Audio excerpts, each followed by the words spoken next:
चैत के रामा नवमी रामैया जगवा ठाने ले हो। ए लालना बिना रे सीता के जगवा ना शोभे। सीता के बोलावना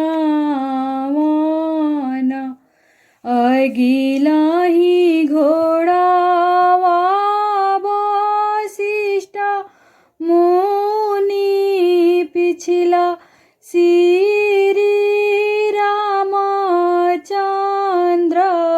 है।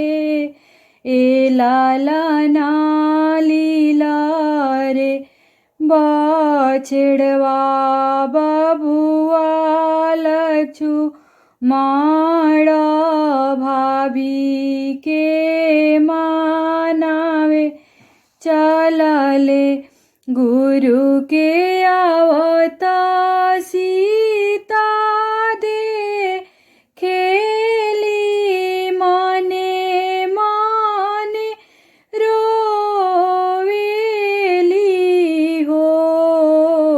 ए आरे गुरु के बचनिया कैसे रवि सरब हमरो नाश होई है। ए आरे गुरु के बचनिया कैसे रवि सरब हमरो नाश होई है। आईना ए गुरुजी आईना माचियवा चढ़ी बैठी ना हे। गुरुजी कहीं नाय अयोध्या कुशल माता लोगवा कैसे बाड़ी। ए गुरुजी कहीं नाय अयोध्या कुशल राम हमरो कैसे बानी। भोरा पड़ाए सीता भोरा पारा दुख सुख भोरा पाड़ा हो।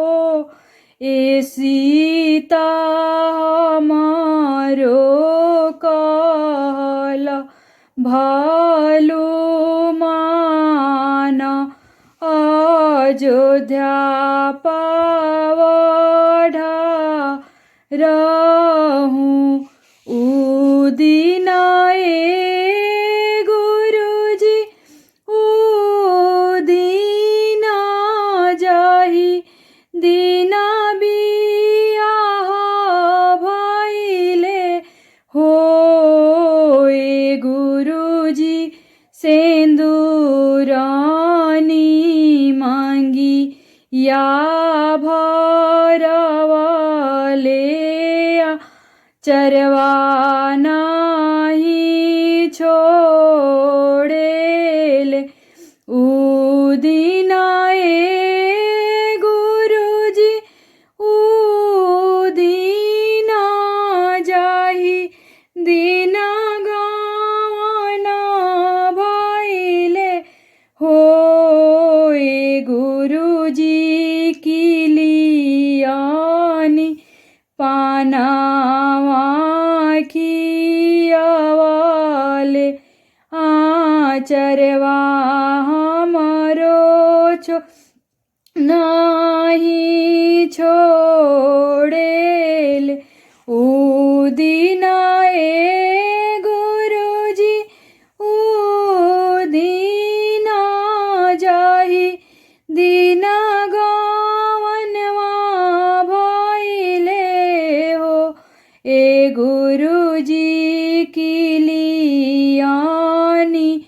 पानावा खियावाले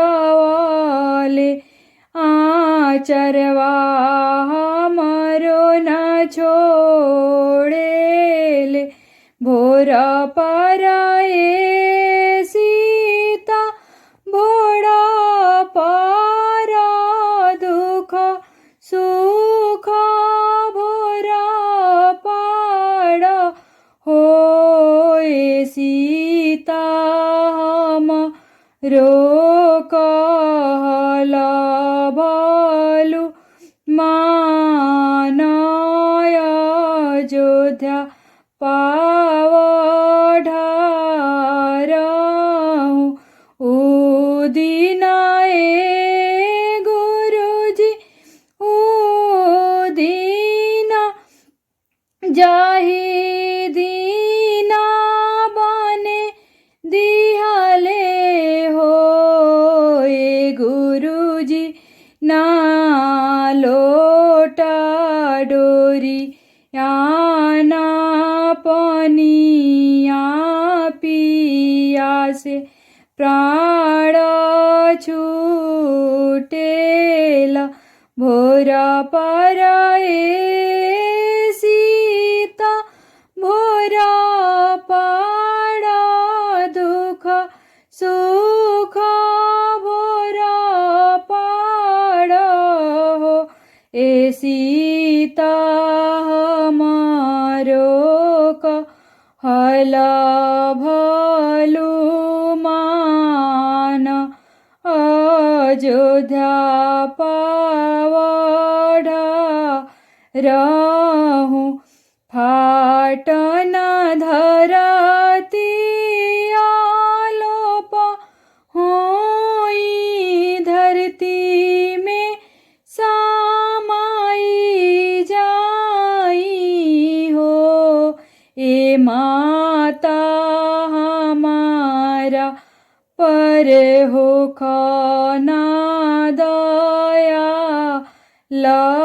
पापी के मुहावा ना देखी ए माता हमारा पर हो का ना दयाल पापी के मुहावा नहीं देखी।